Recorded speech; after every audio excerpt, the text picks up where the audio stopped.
Olá, estamos aqui com um episódio muito especial do Conversa Vascular. Esse é um podcast da Clínica Ellen Pessoni. Quem está aqui hoje comigo? Doutora Juana Lacerda. Bom dia, estamos de volta, sejam bem-vindos. E doutora Karine Miranda. Vamos lá. E sabe quem é a nossa convidada hoje? Doutora Carla Cooper. E olha que ela tem história para contar. Ela é ginecologista, mas ela tem uma visão integrativa da saúde da mulher. Então, ela vai contar para a gente vai conectar as duas especialidades. O que a vascular tem em comum com a ginecologia e a obstetrícia. Bem-vinda, doutora Carla. Muito obrigada, que prazer estar aqui junto com essas mulheres tão maravilhosas para discutirmos ainda mais o que a gente pode fazer em benefício da saúde das nossas pacientes. Sabe como que a gente quer começar? Você estava contando as suas histórias ali. A gente quer que você rindo. Conte sobre a sua história. Conta pra gente o que te levou a escolher a saúde da mulher. E tudo que você já fez, que contou pra gente, ela tem um currículo enorme e continua fazendo. É uma estudiosa, é uma palestrante. Sim. Conta tudo pra gente. Bom, eu sou Carla Cooper, eu sou ginecologista aqui no Rio de Janeiro. Em primeiro lugar, agradecer o convite dessa pessoa maravilhosa, em nome das queridas outras colegas também. Eu sou ginecologista, faço agora 18 anos de formada. Realmente eu sou uma amante por estudo, não paro de estudar, estou fazendo mais um outro curso de extensão em pós-graduação agora em endoscopia ginecológica. Mas antes de ser médica, a minha história começou bem precoce, tá? Eu vim de uma família simples no interior do Rio de Janeiro, sou de Volta Redonda, tá? Fui criada boa parte em Minas, em Muriaé. Então, já rocei pasto, já capinei, já alambiquei cachaça. Sério? Meu pai, que era meu padrasto na realidade, ele tinha um alambique. E eu já ajudei muito a fazer cachaça, moer cana. E dentro dessa história, vindo de uma família simples, o que meus pais sempre preconizaram foi qualidade em saúde, para que a gente pudesse construir uma história diferente.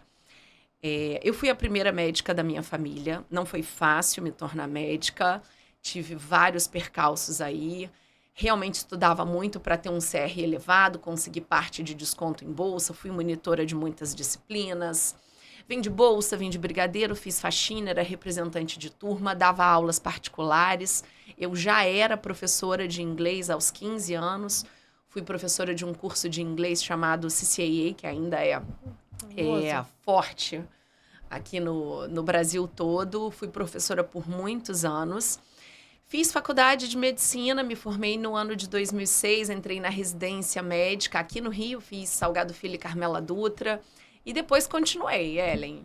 E foi ginecologia e obstetrícia, gravidez de alto risco, ultrassonografia, com foco voltado para a saúde da mulher.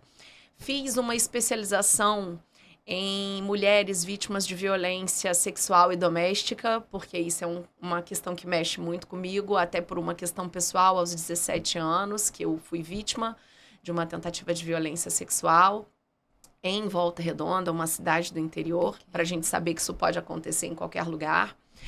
E depois eu fiz mestrado, eu fui da primeira turma de cirurgia minimamente invasiva e robótica da Universidade de São Leopoldo Mandique, em Campinas. Me inscrevi em seguida no doutorado e agora estou fazendo endoscopia ginecológica e esteroscopia. E uma outra coisa muito importante é que eu também fiz... São muitas, gente, eu não parei de estudar. Eu fiz patologia do trato genital inferior, colposcopia e HPV. Isso é muito importante a gente falar, porque pode acometer até 90% da população mundial. Só que essa é um pouquinho da minha história dentro da medicina. Eu trabalhei com moda muitos anos, tá? Principalmente na região sul-fluminense, em São Paulo. Eu fui modelo, fazia muitos comerciais. Fiz curso de locução e impostação de voz na UERJ, eu tinha 16 anos. Fui apresentadora de televisão, apresentava um programa de esportes radicais. Só que eu detesto esportes radicais. E aí, no terceiro mês... ótimo. No terceiro mês mandaram eu pular de bungee jump, eu me recusei e fui demitida. E aí fui Miss Volta Redonda, fui Miss Rio de Janeiro e concorri a Miss Brasil. Fiquei em 4º lugar no concurso de Miss Brasil das Américas em 1999. E aí continuei trabalhando com isso. Quando eu entrei na faculdade no final do ano 2000, eu estava passando a faixa de Miss Rio de Janeiro. Gente, ela tem 120 anos. Não é isso. A Carla tem experiência em todas as áreas. Quantos anos você tem? 42. Tudo isso, meu Deus. Só Seu isso. dia não tem as 24 Não, horas não que o meu pode, tem. não pode. Os nossos dias, de todas nós, mulheres, ele precisava ter mais muito horas, mais. realmente. Porque eu falo que equilibrar esses pratinhos todos e fazer tudo. Ainda sou mãe de 2 crianças, quer dizer, uma adolescente. E ser mãe de adolescente é a treva. Can I skip to the good face? Aquela assim, posso pular para a parte melhor, eu gostaria. Mas uma coisa que você falou, Carla, que é muito comum, a gente não para de estudar nunca, né? Agora a gente criou uma reunião semanal, onde a gente faz estudo de artigos, estudos de caso, para continuar sempre estudando isso. Isso é fantástico. Mas, Carla, qual dessas áreas todas que você tem, você gosta mais de atuar hoje? Ai, meu Deus. Então, o que eu mais gosto de fazer realmente é olhar a saúde da mulher de uma forma integral. Eu não sou aquela ginecologista que vou te receber sentada numa cadeira mais alta do que a da paciente de jaleco branco, não. Eu acho que isso começa na forma de empatia, de acolhimento e, principalmente, olhar a mulher como um todo de uma forma integral. Eu sou testemunha. Ah, Eu é? sou paciente dela. E eu Já pode me surpreendi quando eu fui na consulta e ela olhou pra mim e falou assim, você já viu a sua tireoide? Falei, mas tá tudo bem com a minha tireoide, por que ela tá me perguntando isso? Não, você tá na idade de fazer um exame preventivo para ver como é que tá funcionando a sua tireoide, não só funcionando, mas eu quero um ultrassom para ver se tá tudo bem. Porque eu examinei sua tireoide e achei que o volume estava um pouquinho aumentado. Isso. Olha, não tô quebrando sigilo médico aqui, não. Mas é sobre isso. É sobre a gente olhar a saúde da mulher como um todo. E quando a gente fala sobre olhar a saúde da mulher como um todo, eu entro na tua especialidade, na de vocês também, meninas. Por quê? Porque a gente vai falar sobre estilo de vida, prática de atividades físicas, qualidade de sono, se o intestino funciona bem, uso de suplementos, o uso adequado, por exemplo, de posição ergonômica no trabalho, o uso de meias elásticas quando indicado. Então, assim, a gente fala de uma forma integral da saúde da mulher. Então, hoje, é o que eu mais gosto de fazer. E, além disso, eu gosto muito de fazer um acolhimento e esclarecimento em relação ao HPV, que ele pode estar presente em até 90% da população mundial. E é importante a gente falar sobre isso para desmistificar as questões do HPV. Também é uma questão pessoal. Eu tive um carcinoma in situ de colo uterino por HPV e a gente precisa orientar essas mulheres que isso não é promiscuidade sexual, que você não vai sair transmitindo isso para todo mundo e que existem cuidados que a gente pode melhorar a qualidade de vida de todas nós. Mas tem um risco de câncer se você tiver, não investigar. É isso. Tem um risco. E hoje tem tem um prevenção, risco, né? Tem vacina também Você tem na que ir. adolescência. Adorei. Então- Não só na adolescência. Tá vendo como a gente precisa falar sobre isso? A vacina do HPV, ela é recomendada, indicada e consta no site da Organização Mundial de Saúde. Ela deve ser feita por homens e mulheres de 9 a 45 anos. Então, se vocês não se vacinaram, vacinem-se. Eu me vacinei quando eu era adolescente. Eu acho que também seria interessante você contar como é que é o ideal que seja feito o exame de rotina da mulher, com que frequência é recomendado, as consultas ginecológicas, isso também é interessante. É importante. Ainda entrando no gancho, você se vacinou na adolescência. Na Perfeito. adolescência. Que bom que seus pais te fizeram essa oportunidade. Mas você tem que se revacinar. Porque a vacina que você usou é a vacina quadrivalente. E agora nós temos a vacina nonavalente, que ela pega 9 subtipos virais do HPV. E além do HPV 16 e 18, que são os principais cepas, né, de vírus oncogênicos para o câncer de colo uterino, mas não é só o câncer de colo uterino. É câncer de pênis, de laringe, de boca, garganta, anal, de vulva. Então, é muito mais abrangente do que a gente imagina. Nós sabemos hoje que tem algumas outras cepas que são beneficiadas na nova vacina, que são da proteção das cepas, que são principalmente as cepas 33 e 45. Então, a gente precisa revacinar essas mulheres. E os homens, Olha, os Bom homens relembrar. também. Desculpa, podemos eu acabei não esquecer. respondendo. É porque eu me empolgo É, tanto falando sobre prevenção. Não, foi melhor ainda, porque na verdade acaba que um dos exames que é muito comum a gente fazer no ginecologista com frequência O exame. tá exatamente relacionado a tentar detectar também o HPV nos estágios mais iniciais, né? Sim. Então, acho que seria legal as mulheres entenderem a partir de que idade é importante procurar o ginecologista, a partir de que idade é importante fazer o exame preventivo, É. seguindo essa mesma linha focada no Agora eu HPV. vou focar exatamente nisso. O momento ideal de ir ao ginecologista. Não existe uma idade certa. Pode ser uma criança, se estiver tendo infecção, uma secreção fétida na vulva, de coloração diferente, ela pode ser auxiliada pelo pediatra, mas também pelo ginecologista que tenha esse olhar. Isso é importante. Após a primeira menstruação, obrigatoriamente, todas as mulheres têm que ir ao ginecologista. E, é claro, aquelas mulheres que pretendem ou desejam iniciar a vida sexual também é importante.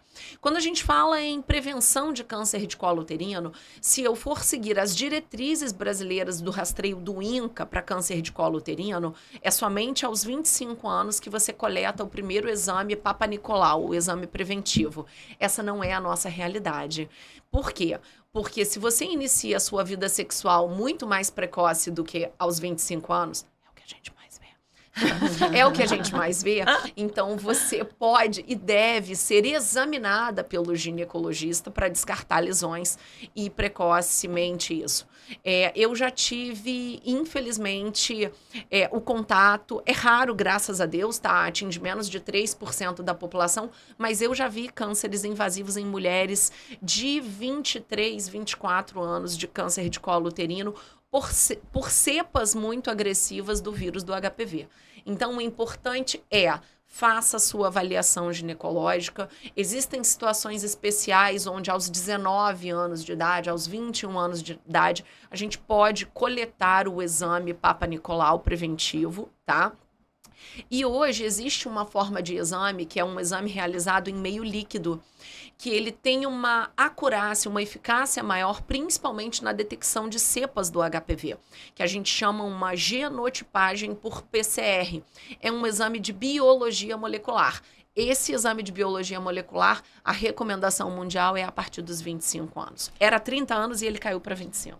Essa semana eu recebi no consultório uma colega também, obstetra, que me encaminhou uma paciente, trazendo para a nossa realidade do dia a dia agora também. Ela estava gestante e estava com varizes na região pélvica ali, de vulva também, próximo à região inguinal, e ela me encaminhou pelo risco de trombose. Isso é o que você tem visto também na sua realidade? Quando você encontra, assim, você costuma também encaminhar para o colega? Como que você faz no seu dia a dia, Qual Carla? é exatamente uma coisa? A gente tem a visão do vascular. A paciente grávida, varizes pélvicas, varizes na perna. Mas a gente gostaria de saber qual o momento em que você fica preocupada com essas varizes da região vulvada, com essas varizes pélvicas que o paciente tem, e quando que você encaminha para o especialista vascular. A ginecologia, ela é a clínica da mulher. A ginecologista, ela não é somente uma especialidade cirúrgica. Durante a anamnese e o exame físico, o exame ginecológico, as pernas estão fletidas, dobradas, a posição de litotomia. Então, a gente tem um acesso a toda essa região de membro inferior. Se eu noto vasinhos aumentados, que tenham uma coloração enegrecida, varizes aumentadas, principalmente na região da perna posterior, que a gente chama de fossa poplítea, se tem diminuição... Gente, eu palpo o pulso. Nos pés. Sim. Isso aí. Pedioso anterior, vou Maravilhoso. palpando e vou olhando se tem alguma diminuição, principalmente com fatores de risco, obesidade, tabagismo, hipertensão, diabetes, que possam fazer alguns fatores de insuficiência vascular.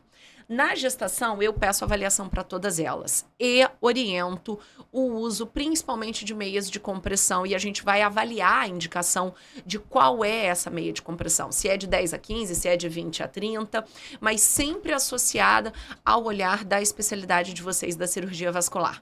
Então, eu encaminho as gestantes, primeiro, para o uso das meias elásticas, que elas podem ser 3/4 ou 7/8.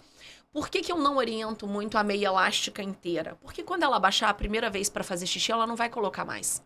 A gente tem a ação da progesterona, que é o principal hormônio da gravidez. E a progesterona, ela é o hormônio que também aumenta a fragilidade vascular, aumentando os riscos de varizes, por exemplo, na gestação. E vocês sabiam que 40% de todas as mulheres podem ser acometidas de varizes na gestação? E ainda dentro desse gancho do que você falou, da colega que te encaminhou, é o seguinte: essas varizes, elas não vão ser necessariamente somente no membro inferior. Você pode ter essas varizes, principalmente na região pélvica, na região vulvar, que vão sendo pioradas, né? Podem ter alguns riscos de complicação, principalmente a partir da segunda metade da gravidez, a partir de 20 semanas. Porque a grávida, ela faz uma mudança do eixo corporal, a gente chama isso de posição anserina, onde ela projeta o corpo para frente, ela faz uma lordose e ela dificulta o retorno venoso. Fora o peso do útero. É o que eu ia falar. Esse volume uterino, ele vai dificultando o retorno venoso, ele vai fazendo o que nós chamamos de estase, ou seja, o sangue circula ali mais devagarzinho. E isso aumenta o risco de eventos trombóticos. As grávidas podem ter até 8 vezes mais chances de desenvolverem eventos trombóticos durante a gravidez, mas principalmente no puerpério. Era isso que eu ia comentar agora sobre essa taxa, né? Que aumenta, praticamente dobra quando a mulher não está quando ela está grávida, isso dobra. Então, assim, de 6 a 8 vezes, como você comentou, Carla, de ter esses eventos, tanto na gravidez, mas lembrar também da importância do puerpério. Muito comum isso acontecer. Tem uma situação que acontece no puerpério e que preocupa muito as mulheres, que é um edema nas pernas, muito intenso, mais ou menos uma semana depois do parto. Na realidade, a gente nota esse edema. Ele é um edema que a gente chama de um edema intersticial, tá? Inchaço, só pra gente... Desculpa. Edema é o inchaço. Desculpa, gente. É porque como eu tô entre colegas médicas... a gente se distrai. A gente se distrai. Esse inchaço, ele acontece principalmente... E eu vou explicar uma das coisas que corrobora isso, tá? Principalmente a partir de 72 horas do pós-parto. Durante qualquer evento fisiológico, ou de parto natural, ou de uma via alta, um parto cesáreo, existe uma redistribuição de volume além da ação hormonal, principalmente da progesterona, tá? Só que tem uma outra questão, gente. Quando a mulher ela tem o bebê, ela passa muito tempo sentada para cuidados e amamentação. Esse movimento sentado, ele também diminui esse retorno venoso, também aumenta essa estase, ou seja, essa retenção dos vasos, além do volume uterino, porque a barriga ainda está aumentada, né? Esse volume do útero na altura da cicatriz umbilical, e ele aumenta essa retenção de líquido. E é por isso que imediatamente no pós-parto a gente orienta já colocar as meias elásticas, preferencialmente de manhã, somente retirando à noite. Sim, é para usar a meia elástica o dia todo, desde o início da gravidez, para você se adaptar. E ainda em alguns casos, principalmente em partos cesáreos, quando a gente lida com situações de pacientes obesas, diabéticas, hipertensas, com histórico de trombofilias, sejam elas trombofilias, ou seja, alterações da cascata de coagulação, ou hereditária ou adquiridas, né? A gente ainda orienta o uso dos compressores pneumáticos, que são um aparelho que a gente acopla no membro inferior e ele vai fazendo assim... Uma bomba. Ele vai fazendo uma bombinha, ele vai bombeando esse sangue para evitar que ele fique parado no membro inferior e aumente a chance do risco de trombose nessas mulheres. Pessoas com história familiar, com história pessoal de trombose, você tem que ficar de olho, porque tem risco maior. múltiplas gestações, Sim. idades avançadas também, tudo isso aumenta o risco. O risco. E é por isso que nessa minha anamnese, eu pergunto. Além das perguntas padrão, eu sempre pergunto: você tem histórico de trombose na família? Sim. Em que situação você teve trombose? Ah, foi pós uma situação de tratamento oncológico, porque os cânceres também podem aumentar. A gente usa isso como alerta. Não, minha mãe, meu pai teve um quadro de trombose espontânea viajando de avião. Opa, é um alerta. Tive mais de 2, 3 perdas gestacionais. Isso também é um alerta para trombofilias. E nesse caso, a gente associa os cuidados também da equipe de hematologia. E eu sempre peço um exame de Doppler de membros inferiores para poder avaliar se existe algum grau de placa ou obstrução que possa corroborar o risco de trombose. Ainda dentro do que você falou sobre os riscos de paridade, quanto mais vezes a mulher engravidou, maior, isso aumenta o risco de varizes pélvicas, porque você aumenta a vasodilatação local e a nutrição de sangue, o aporte de sangue que esse útero recebe para que ele possa crescer, receber o bebê e depois diminuir. Ele São pode fazer estímulos isso. repetidos nessa circulação dentro da barriga que favorece a dilatação das Exatamente veias que isso. existem ao redor do útero. Você falou em trombofilia. Muita gente não sabe o que é esse nome, é um nome técnico. Aham. Então, assim, trombofilia é uma alteração de algum fator sanguíneo que interfere na cascata da coagulação. Então, pessoas podem ter alguns fatores, por exemplo, o fator mais comum na população é o fator 5 de Leiden alterado, resistente. Uhum. Então, essas pessoas espontaneamente podem ter uma trombose. É uma alteração genética do sangue que favorece a presença de trombose. Ellen, eu acho ainda importante falar o seguinte, como um alerta, tá? Já que a gente está num canal falando principalmente da associação da ginecologia com a cirurgia vascular, tá? A coagulopatia, ou seja, a alteração mais prevalente, mais frequente nas mulheres é a doença de von Willebrand. Ela pode estar presente em até 80% das mulheres com coagulopatias, com alterações na coagulação. E isso pode levar a eventos disseminados. Então, cabe um alerta para essas mulheres, não é para todas, tá, gente? Vamos frisar isso, que se houver alterações, procurar a equipe de hematologia e principalmente cirurgia vascular para a gente oferecer um bom atendimento e qualidade técnica. Agora, a gente está falando muito aqui sobre a questão das varizes pélvicas na gestação. Mas a gente sabe que o maior... nota-se muitas varizes pélvicas nessa época. Depois isso dá uma amenizada, depois que tem, né, o bebê e tudo mais. Mas tem mulheres que sofrem com as varizes pélvicas com sintomas depois, né? Quando elas já estão mais acentuadas. Eu acho que seria bem legal a gente trazer o que é a dor pélvica crônica, quais são esses sintomas das varizes pélvicas, como atentar a isso. Conta um pouquinho pra gente, Carla. Tá.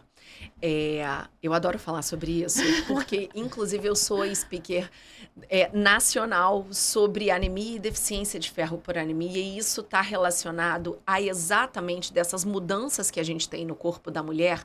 Elas causam, pelo volume de sangue que esse útero recebe, eles podem causar sangramento uterino anormal. E o sangramento uterino anormal, ele pode ter várias etiologias, ou seja, várias causas. E é importante a gente falar porque é uma condição subdiagnosticada e subtratada. Não é só durante o período da gravidez.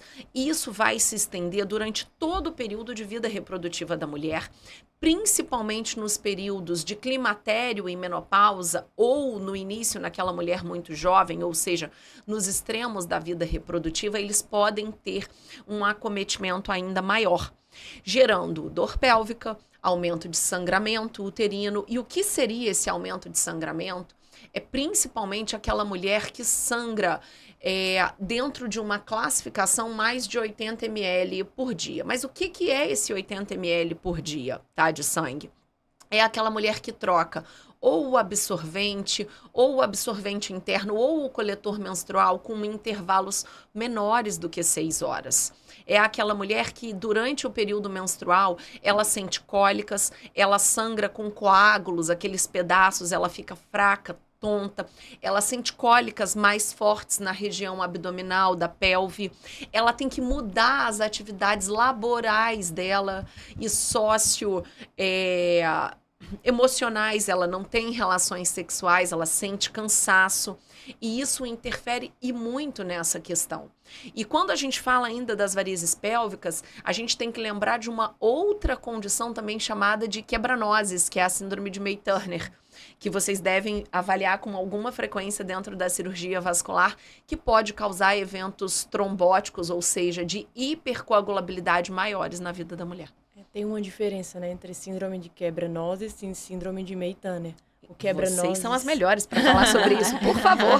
Quebranoses é a compressão da veia renal. Então, aumenta a veia hipogástrica, que é a veia que vai até a renal e que drena o útero. Então, ela aumenta de tamanho por conta do estreitamento que tem ali na veia renal. Isso. Então, essa é a síndrome de quebranoses, que leva a essa dilatação das veias ali e varizes pélvicas. E a síndrome de May-Turner é quando tem a compressão, né, aquele estreitamento da veia ilíaca, que é a veia que vai para a perna do lado esquerdo. Só para diferenciar um pouquinho isso. Então, você tá vendo como é ótimo estar entre mulheres? Uma complementa a outra, não é uma coisa específica da minha, da ginecologia, e tivemos uma aula com essa maravilhosa aqui agora.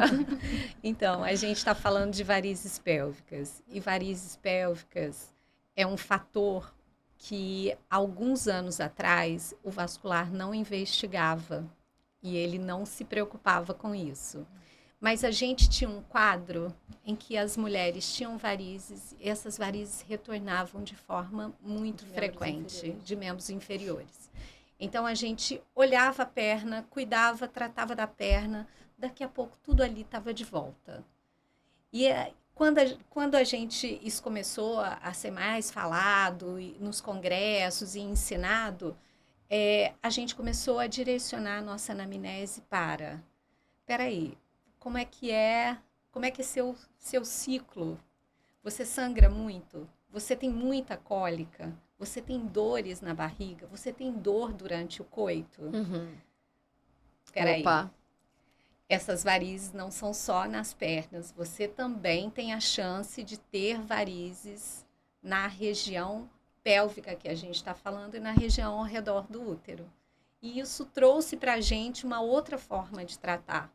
Porque se essa mulher é muito sintomática da parte abdominal e se ela tem varizes recorrentes, a gente tem que tratar as varizes da barriga para depois fazer um tratamento adequado nas varizes da perna. Exatamente isso, concordo com você. Eu sou ultrassonografista, tá, gente?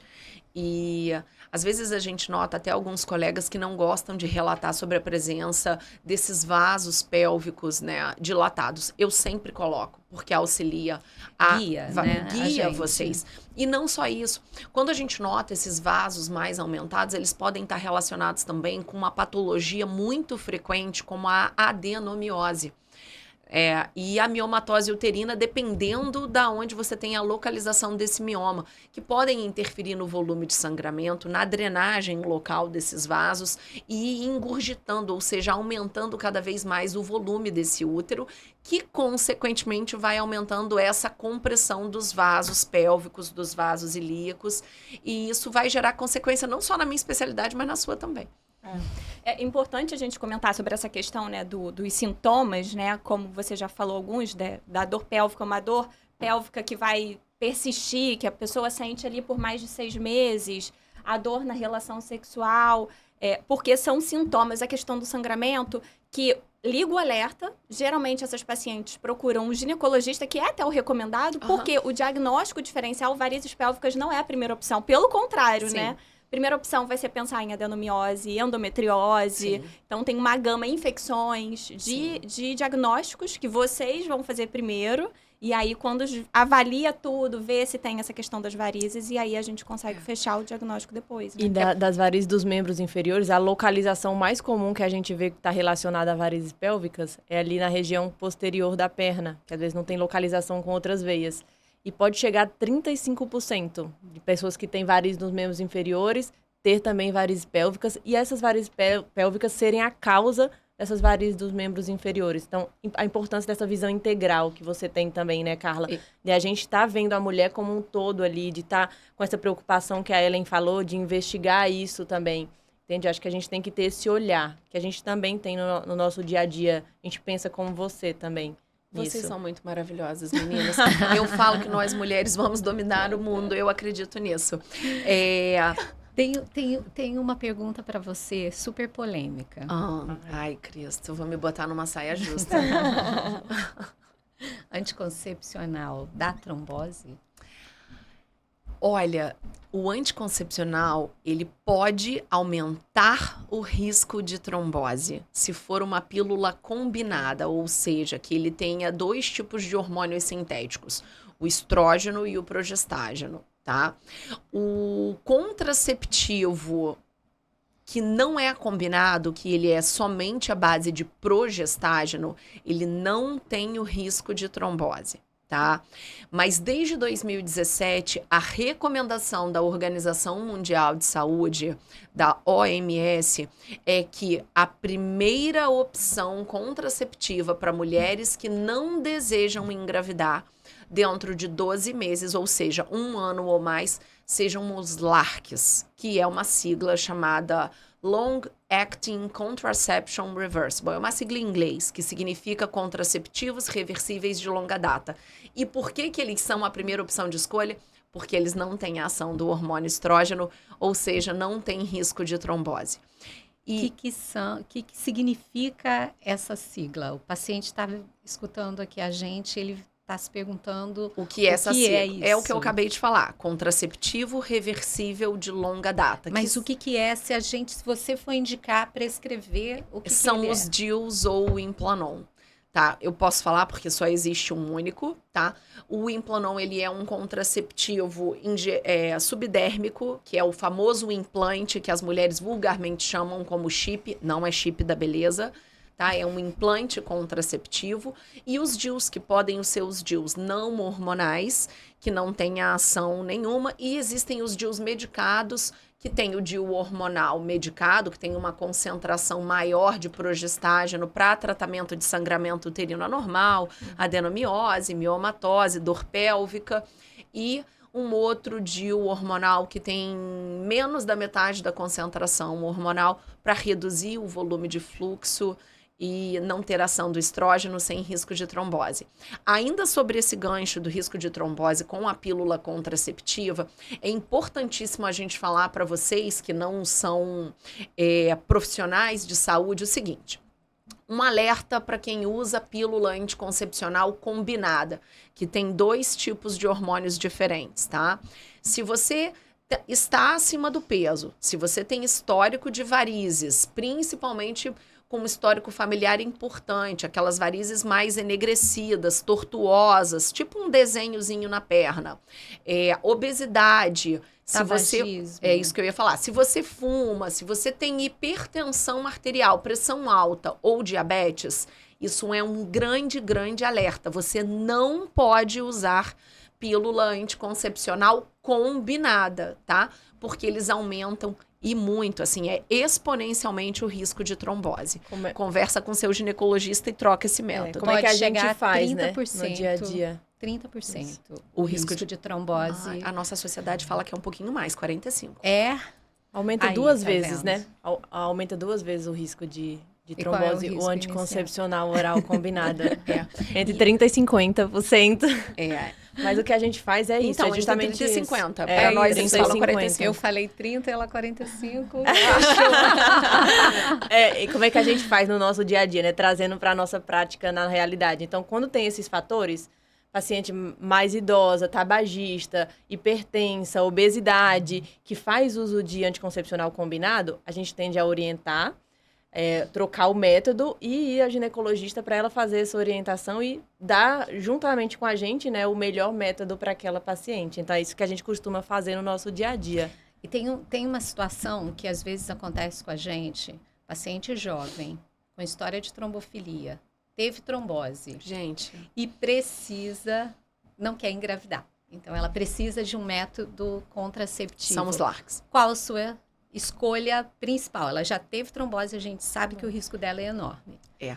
Essas pacientes que já tiveram trombose jovens de forma espontânea, o risco é gigante, Ellen. Elas não podem usar pílulas combinadas jamais, mas não só as pílulas, tá, gente? São os outros métodos combinados, anel vaginal e o adesivo transdérmico, porque eles têm também o hormônio estrógeno associado. O estrógeno é o estrogênio, tá? É porque a forma correta de falar é estrógeno porque ele é um hormônio sintético. E mesmo sem eles fazerem passagem hepática, ele vai ter um hormônio, a ação é essa. A indicação são os LARCs, os DIUs e o Implanon. E DIU de cobre, DIU com algum hormônio pode DIU ser de cobre, usado. DIU de cobre com prata e os DIUs que são considerados hormonais, que são Cailina, Mirena e o Levocert, que é da Gedeon. A gente sempre tá tem essa dúvida, tá? Pode usar. Você Pode só não usar?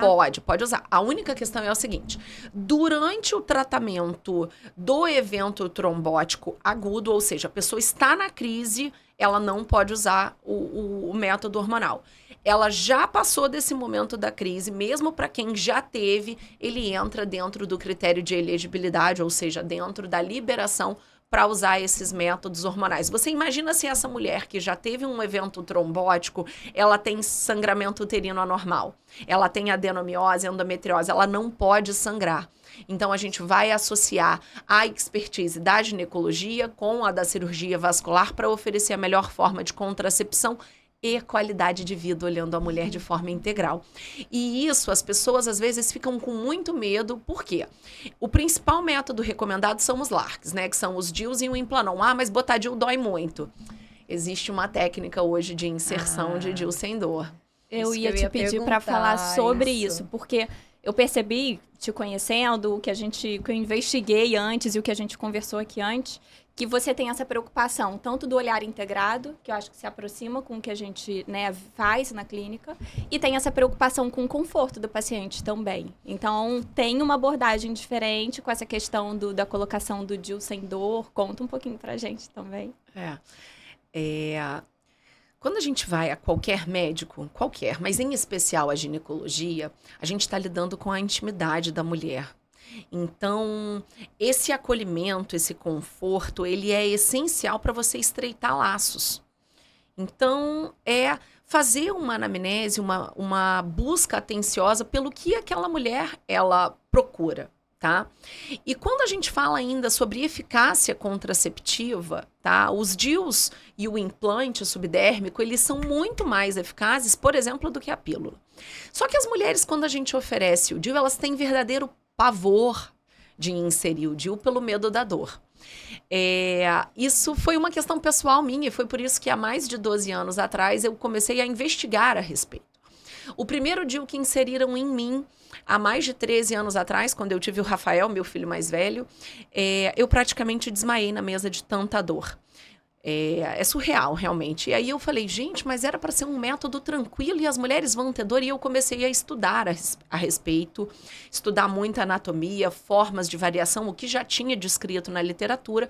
E eu comecei a estudar e a olhar formas diferentes. E através da variação anatômica, ou seja, durante um procedimento, eu descobri que a paciente não teve dor alguma com as manobras diferentes que eu tinha feito. Esse foi o meu tema de tese de mestrado. Existe hoje uma técnica publicada mundialmente, patenteada, leva meu nome, chama técnica de inserção de DIU sem dor, que é radicalmente diferente do que é feita atualmente. A manobra é reversa e chama manobra de Cooper, que é o meu sobrenome para a colocação de DIU sem dor. A gente já tem um N enorme de mais de 5.900 pacientes E dessas mais de 5.000, são 5.964, tá? Eu sei porque só eu coloquei. Somente 4 pacientes tiveram dor. E agora é o que eu tô começando a estudar e publicando no doutorado. Tô indo agora em outubro para Paris, no Congresso Mundial da FIGO, que é a Federação Internacional de Ginecologia e Obstetrícia, apresentar sobre isso. Olha, Muito que bom. maravilhoso, parabéns. Então, viu? mulheres, podemos inserir DIU sem dor, tá? Não fiquem com esse medo, é um conforto maior. Lembrando que o DIU, ele é um corpo estranho, ele vai passar por esse período de adaptação no teu organismo, mas que a gente pode manejar de forma confortável e eficaz por uma contracepção segura e sem risco de trombose. Muito bom. Excelente. Carla, sabe o que eu queria saber? Você falou tanta coisa, você faz tanta coisa. Você é uma mulher extremamente produtiva. Como que você equilibra 2 filhos, atividade física? Como que você faz esse manejo? Porque você é um exemplo para as mulheres, né? Uma profissional seríssima que está sempre estudando. Obrigada. Falou pra gente quanto que linda, ela faz de bicicleta. Mantém a beleza em 16 dia, quilômetros, mantém 16 atividade quilômetros por física. dia de bicicleta. Às vezes um pouquinho mais, quando eu tô muito Olha agitada, isso. precisando extravasar. Se cuida. Isso, Exato. esse autocuidado que a gente vê É. em você, essa preocupação, né? Muito bonito. Obrigada, meninas. Nós precisamos ter esse olhar sempre como um todo para nós mesmas. Principalmente com o passar do tempo, o tempo foi o que se tornou mais precioso para nós mulheres. Não foi sempre assim, Ellen. Durante muitos anos eu me negligenciei. Muitos anos. E ok, você sabe por quê? Porque a gente não tem que ser Mulher Maravilha sempre. Só que chegou um momento, e esse meu momento foi em 2018, quando eu tive a lesão cancerígena, meus filhos eram pequenos, e eu estava saindo para fazer a cirurgia, né, da lesão cancerígena do colo uterino. Meu filho me abraçou, meu marido estava indo comigo, ele era um dos anestesistas que estaria em sala. E na hora que eu saí para o hospital, a minha filhinha, que tinha 4 anos, a Júlia, ela me abraçou e falou assim: mamãe, você tá indo tirar neném da barriga? Porque eu sou médica, eu saio de casa todo dia para ir pro hospital. Aí eu falei: não, filha, hoje a mamãe não vai tirar neném da barriga. Mamãe, você vai dormir em casa? Aí eu falei: não, filha, a mamãe vai dormir no hospital. Então, o que você tá indo fazer na rua? E aí eu falei: a mamãe tá indo tirar um dodói da barriga dela. Aí ela falou pra mim assim: mamãe, você promete que você não morre? Nessa hora, meu marido saiu para um lado, a minha mãe para o outro, todo mundo chorando, e eu tive que me conter. E aí eu abaixei, segurei nos olhinhos dela e falei assim: filha, mamãe não pode te prometer isso. Não podia, gente, eu estava indo ser submetida a uma cirurgia oncológica. E um procedimento que era relativamente grande dentro daquela situação. E aí eu falei assim: filha, pede pro Papai do Céu pra mamãe poder voltar para casa. E aquilo foi um start enorme para mim, porque eu estava sendo uma médica fake. Eu falava para todas as minhas pacientes: olha, vocês têm que se cuidar, vocês têm que fazer atividade física, manejar o estresse, dormir melhor, comer melhor, e eu não estava fazendo aquilo comigo. Por quê? Porque eu estava nesse looping de querer conquistar o mundo, ainda mais de ter vindo de uma família simples, de ter sido a primeira médica da família e sempre ouvir de que eu tinha que ser forte o tempo todo. A gente não tem que ser forte o tempo todo. E aquilo ali foi o meu start. E depois daquilo, eu comecei a notar que para que os meus filhos me tivessem por mais tempo, sabe que a única pessoa que sabe o nosso momento de partir é Deus, mas a gente tem que fazer a nossa parte aqui, gente. E quando a gente fala em estilo de vida, em manejo, eu estava acima do peso, eu comecei a combater o meu sedentarismo, a obesidade, a aumentar a minha prática de atividade física, e isso a gente fala de 4 a 5 vezes na semana, e quando você faz a atividade física, você diminui a chance de ter varizes também, tá? Olha, estão trazendo guardanapos pra gente, pra todas nós. Desculpa. Esse episódio ficou muito emocionante aqui. Desculpa, gente. Você mexeu com o nosso emocional, Carla. Essa história foi em 2018, mas eu sempre me emociono falando disso, porque era minha filha de 4 anos falando: mamãe, promete que você não morre. Eu não podia fazer essa promessa. Mas foi naquele sincera momento, com ela, né? eu prometi que eu iria me cuidar. E é o que eu falo para as minhas pacientes hoje, sabe? Eu falo pra gente tentar equilibrar o pratinho. Por quê? Hoje, eu vou falar de mim, mas a maioria de todas nós somos assim. Eu sou mãe, mulher, esposa, dona de casa, médica, professora, palestrante, estudante, tá? Eu sou gestora da minha clínica, eu sou médica, o trabalho não acaba quando os pacientes vão embora, tem 200 mensagens para responder, as questões administrativas. Eu tenho que estar bonita, cheirosa, gostosa, malhar, eu tenho que ter tesão, eu tenho que dormir 8 horas, eu tenho que cuidar da casa, fazer supermercado. A conta não fecha. De vez em quando a gente levanta o tapete, esconde algumas coisas ali embaixo e a gente não vai dar conta de tudo. Mas hoje eu sei administrar isso. Hoje também eu sei me priorizar. Essa semana, por exemplo, foi caótica de trabalho e eu não dei conta de tudo. Eu tô com mensagens desde segunda-feira sem responder. Desde a semana passada, eu tô gerenciando o que eu consigo fazer. E isso é importante também para a gente lidar com a nossa saúde mental. E a atividade física eu não abro mão hoje. Eu pratico de 4 a 5 vezes na semana. O pedal indoor é o que me dá prazer. Eu não consigo fazer atividades na rua porque eu tenho um bloqueio por uma tentativa de violência sexual que eu sofri aos 17 anos de idade, na época que eu trabalhava com moda, e isso sempre me bloqueou, e esse foi o principal motivo que me levou a cuidar de mulheres. Mas equilibrar isso e dar conta disso, a gente sempre vai sair do eixo um pouquinho.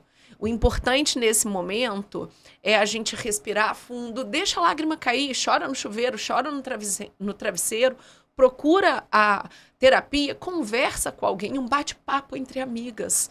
Num sábado, olha que gostoso isso, da gente poder mostrar que as nossas fragilidades não são só nossas, ela é tua, ela é de qualquer mulher em qualquer etapa, mesmo as que não têm filhos. Mesmo eu as... equilibro os pratinhos também. Também! Eu me identifiquei com você, que eu falei, a atividade física eu não abro mão. Eu não abro mão. Ontem eu tinha um compromisso, eu tinha uma visita e eu virei para minha visita e falei, eu tenho um compromisso. De 6h30 às 7h30 eu não estou disponível. É isso. Por quê? Porque eu tinha a minha musculação. Eu não posso deixar de fazer. Esse horário é a minha musculação, é meu, é a minha saúde, é eu me cuidando. O meu programa de sexta-feira à noite é pedalar. E é um programa terapia, porque é um evento chamado Baile do Will. Tá? É onde eu pedalo indoor, e são músicas nacionais, principalmente dançantes, e eu pedalo com carga, tá? Pra perna ficar durinha. E é na hora que eu danço, que eu brinco, eu sempre coloco isso estimulando. Nas redes sociais, que é uma forma, por exemplo, de contato, eu coloco, eu já cuidei de mim hoje, e você? Você já se cuidou? E não tem dia não, gente, é sábado, domingo, feriado, o que for. O importante é a gente não abrir mão de nós mesmas. Falou uma coisa que... foi o que fez você começar a olhar mais e pensar em ter esse cuidado com as mulheres, foi essa questão da tentativa do assédio, né, do abuso. Foi a filha, né? Também, Não. Foi a filha, Não. né? Não. Isso foi antes, eu tinha evento. Para 17 escolher anos. ginecologia, para pensar em mulher. E o que eu percebo, né, na vida das pessoas, que geralmente são esses momentos em que parece que são os mais difíceis, que às vezes a gente sente como se, nossa, pior coisa que eu poderia estar passando. Às vezes é isso aí que é um gatilho que muda a nossa vida e transforma a nossa vida para sempre. Você está mudando a vida de muitas mulheres por causa de um evento negativo que aconteceu lá atrás na sua vida. Então, acho que isso dá uma força de que, às vezes, quem está passando por um momento muito difícil, que acha que, meu Deus, eu não tinha como piorar, às vezes é olhar para frente e pensar, pior não vai ficar, começa a ver o lado positivo, que alguma coisa boa vai sair. E o que eu vou criar de bom a partir daqui? Isso motivou como ela. É que Olha que nessa tentativa de violência não houve o famoso chegar às vias de fato, mas sim eu tive meu corpo violado. E como eu trabalhava com moda, eu fazia muitos comerciais de televisão, de lingerie, eu estava sempre com essa exposição na mídia, na televisão, né, lá. E isso foi uma coisa que mexeu muito comigo inicialmente, mas depois eu falei, não, eu tenho que fazer a diferença na vida dessas mulheres.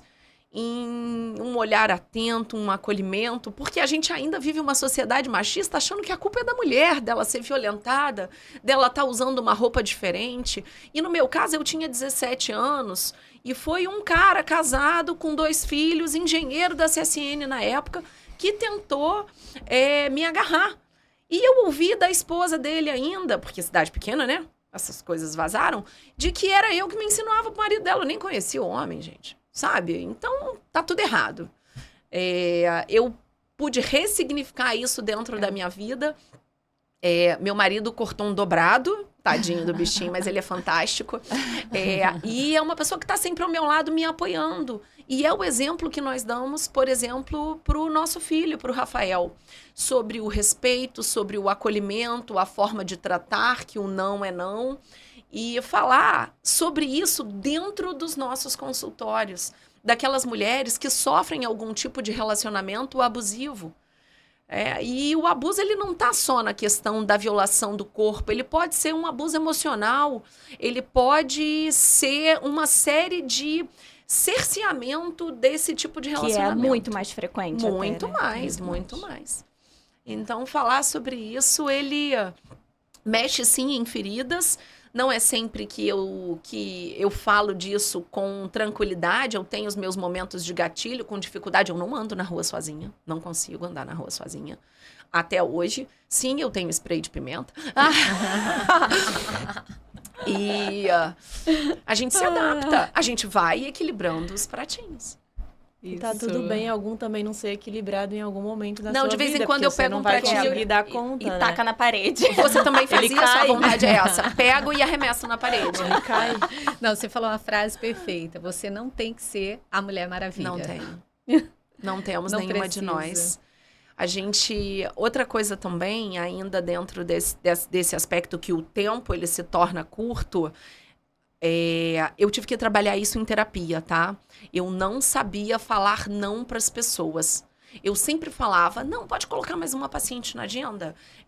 Não, eu vou dar o meu jeito e vou fazer isso. Mas esse dar o meu jeito era estar longe de casa, era estar longe das crianças, era estar cansada, era dormir pouco, era não malhar, era não fazer atividade física, era não comer bem, era comer alimentos processados. E com isso eu fui ganhando gordura, obesidade, que é a única doença crônica que a gente pode manejar e aumenta o risco de varize e trombose, por exemplo. Então eu falava sim para as pessoas o tempo todo. Não para Não pra você. E não para mim. Não para você. E aí eu trabalhei isso na terapia, porque eu falava uma coisa e falava sempre com a minha terapeuta, eu tenho muita dificuldade em falar não para as pessoas. E ela parou, olhou para mim e falou assim, não, você não tem essa dificuldade. Você fala não para você todos os dias. Gente, eu tive uma crise de choro, porque era verdade. Eu falava não para mim todos os dias. Essa não é mais a realidade. Ela é uma guerreira da Shine, sabe? Acho que nós nos identificamos muito com a sua história aqui, porque eu acho que todo mundo aqui tem um pouquinho de alguma coisa que você falou, ou de não dizer não para você e aí repensar, ou de não conseguir sempre equilibrar, como se o tempo tivesse sempre faltando, ou de priorizar a atividade física. Então a sua história é muito bacana, Carla. Parabéns, assim, por inspirar outras mulheres, né? Mas você conduz muito bem a sua existência. Obrigada, eu tento. Você é uma mulher extremamente produtiva que está fazendo muita diferença na vida de muita gente. Isso daí você tem que levar contigo. Agora a pergunta que não quer calar. Que Ah, a gente faz isso. para todos os Todos os convidados. pacientes. Todos convidados. Tem varizes ou não tem varizes? Você. Olha, Quando começa assim. olha, Vamos ver se ela tá dizendo Eu sim posso pra te ela agora. Não, se tem uma coisa que eu não tenho problemas em falar é sobre isso. Eu já fiz, sim, esclerodermia, tá? É esse o nome? Escleroterapia. Perdão, gente. Esclerodermia é outra coisa, é uma doença. Eu já fiz escleroterapia em microvasinhos que eu tenho, porque eu amo um salto-agulha, apesar de usar meias elásticas para trabalhar. E ela usa mesmo. Eu uso. Hoje, por acaso, eu tô sem porque a minha roupa não pedia uma meia elástica. Mas eu uso meia elástica para trabalhar todos os dias, principalmente para operar. Tá? E na época dos plantões, eu fiz plantão por 17 anos, rigorosamente eu ia de meias elásticas. Eu não tenho varizes aumentadas e dilatadas, e o meu último Doppler de membros inferiores foi o ano passado, nenhuma obstrução, nenhum estreitamento vascular, mas eu sou muito cuidadosa, eu sou muito vaidosa, e eu tô notando que principalmente no posterior da coxa, perto da fossa poplítea, tem um vasinho ali que tá querendo começar, e eu vou voltar lá para a clínica em breve para cuidar disso, mesmo porque hoje nós temos muitas formas de terapias não invasivas como o que eu fiz, que eram aquelas injeções, tem o laser, tem a espuma, Exato. e são métodos fantásticos de tratamento, de melhora da qualidade de vida, da estética e para te deixar mais gostosa. Maravilhosa. Muito bom. Então, Carla, obrigada demais pela sua presença. obrigada a vocês, meninas. Ó, vamos colocar a mão aqui, mulheres que cuidam de mulheres. Continue transformando a vida de outras pessoas. É propósito de vida, né? Na verdade, é propósito. Tá vendo? Ficamos interligadas. Obrigada por esse Te agradecer convite, muito, por viu? esse bate-papo. Tenho certeza que as informações aqui da Carla vão atingir vocês, mulheres, e vão te motivar a se cuidar e olhar para algumas questões que ela falou aqui hoje. Eu só queria encerrar da seguinte forma. Falamos muito sobre as mulheres que fazem muitas coisas, mas a gente precisa muito fazer um alerta para aquelas mulheres que abriram mão das carreiras profissionais para cuidar da família e dos filhos. São aquelas mulheres que são chamadas do lar e que são extremamente não reconhecidas. Por quê? Porque o trabalho doméstico, gente, a louça triplica na pia sempre. Ele não é reconhecido e essa mulher, ela não para. E muitas das vezes ela se negligencia para cuidar da família. Não faz isso com você, não, tá? Tira aquele tempinho para você. Nem que seja para você dar uma caminhada. A gente mora no Rio de Janeiro, tenta ir até a praia, tenta caminhar, subir e descer escada no seu prédio, mas você precisa se movimentar para você aumentar a tua expectativa de vida e você melhorar a sua qualidade de vida. Isso aí. Cuida de você. Não podia ter melhor mensagem para encerrar o nosso podcast. A gente está encerrando esse episódio. Doutora Juana, quer deixar o seu contato? Vocês me encontram nas redes sociais, o Instagram é DRA, Juana Lacerda. Doutora Karine. O meu é @dra.karine com K Miranda. Como é que as pessoas te encontram, doutora Carla? As pessoas me encontram muito pelas redes sociais também. O meu Instagram é DRA Carla com C Cooper, COOPER, doutora Carla Cooper. Pelo site também, www.dracarlacooper.com.br. Pelo site da Doctoralia, também, DRA Carla Cooper.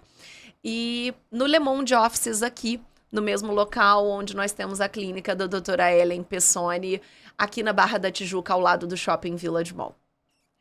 Eu sou a doutora Ellen Pessoni. Vocês me encontram pela rede social, @DRA Ellen Pessoni. Tem muito conteúdo para vocês lá. Até o nosso próximo episódio de Conversa Vascular.